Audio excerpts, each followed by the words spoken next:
కాబట్టి ఈ రోజుతోటి కొత్త రైతులకు పట్టిన గ్రహణం విడదీయడానికి మన ముందుకు వచ్చినటువంటి ముద్దుబిడ్డ మన జగన్మోహన్ రెడ్డి గారు అని చెప్పేసి మనం చేసుకుంటూ ఈ అవకాశం ఇచ్చినటువంటి పెద్దలందరికీ కూడా నాకు హృదయపూర్వక ధన్యవాదాలు చెప్తూ మన ప్రీతమ నాయకులు జగన్మోహన్ రెడ్డి గారిని మాట్లాడవలసిందిగా కోరుతా ఉన్నాం.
భీమవరం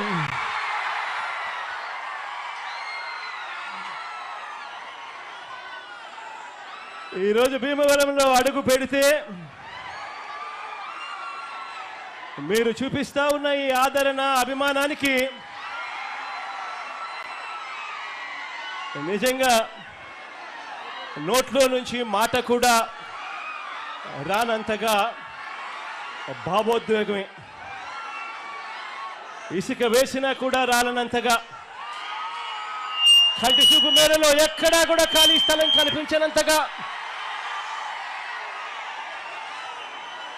ఈ అభిమాన తరంగాల మధ్య మీరు చూపిస్తున్న ఈ ప్రేమ, ఈ అభిమానానికి ప్రతి అక్కకు, ప్రతి చెల్లెమ్మకు, ప్రతి అవ్వకు, ప్రతి తాతకు, ప్రతి సోదరుడికి, ప్రతి స్నేహితుడికి ముందుగా రెండు చేతులు జోడించి పేరు పేరున హృదయపూర్వకంగా కృతజ్ఞత తెలుపుకుంటా ఉన్నాను.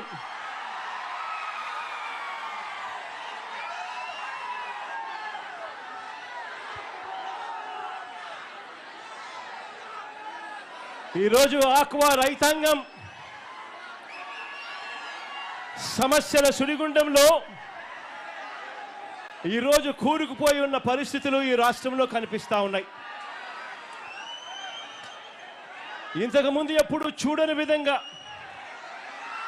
ఎప్పుడూ కూడా రాష్ట్రంలో జరగని విధంగా ఈరోజు ఆక్వా రంగము మొత్తం మీద రైతాంగం అంతా కూడా ఈరోజు వేసిన ఏ పంటకు కూడా గిట్టుబాటు ధరలు రాని పరిస్థితిలో రైతాంగం ఉంటే ఆక్వా రంగంలో కూడా అంతకన్నా దయనీయమైన పరిస్థితులు కనిపిస్తూ ఉన్నాయి.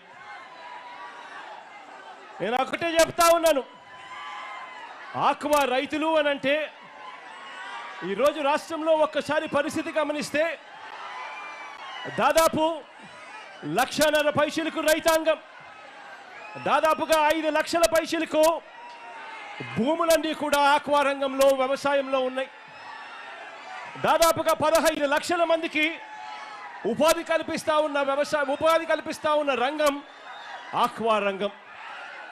ఈరోజు ఇక్కడ జరుగుతూ ఉన్న పరిస్థితులు చూస్తే ఏ ఒక్కరికైనా కూడా, మానవత్వం ఉన్న ఏ ఒక్కరికైనా కూడా ముఖాన కన్నీళ్లు రావాల్సిందే. అంత దయనీయమైన పరిస్థితిలో ఈరోజు ఆక్వా రంగం ఉంది.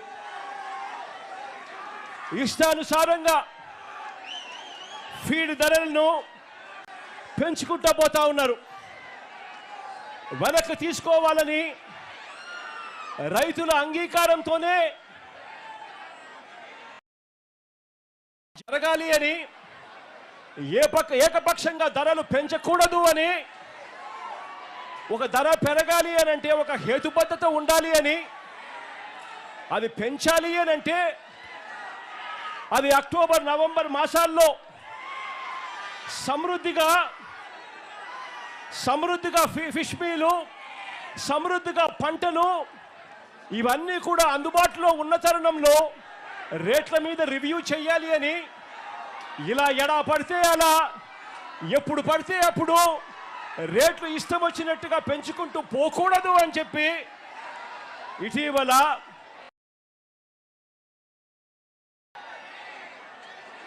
ఆక్వా రైతాంగం అంతా కూడా తమ గోడును వెలుబుచ్చుకున్నారు. ఈ ప్రభుత్వానికి అప్పుడే అల్టిమేటం కూడా జారీ చేశాం.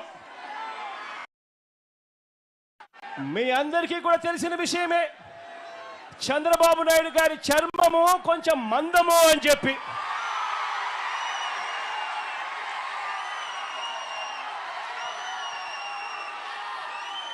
దున్నపోతు మీద వర్షం పడినా